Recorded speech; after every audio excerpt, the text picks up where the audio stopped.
În vara anului 1476 se desfășoară asediul otoman asupra cetății Sucevei, condus de sultanul Mahomed al II-lea Cuceritorul.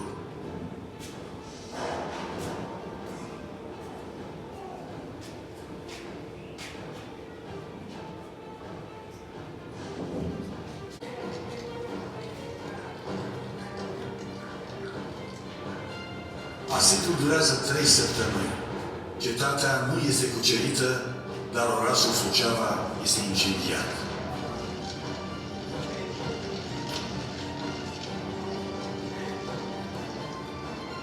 După asediul otoman din anul 1476, au loc mai multe modificări. Se consolidează zidul de apărare prin alipirea unuia nou, cu o grosime de 2 până la 4 metri.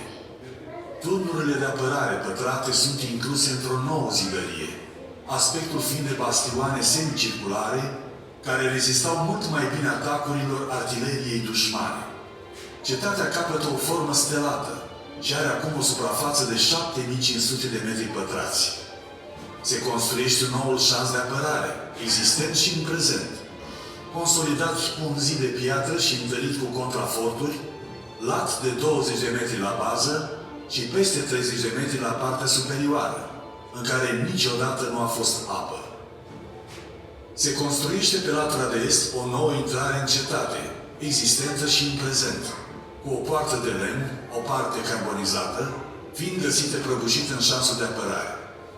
Podul de lemn are o parte fixă și una mobilă, sub care s-a ridicat un corp de zidărie dreptunghiular, cu rol de a proteja intrarea în cetate, cunoscut sub numele de capcană sau cursă de șoareci.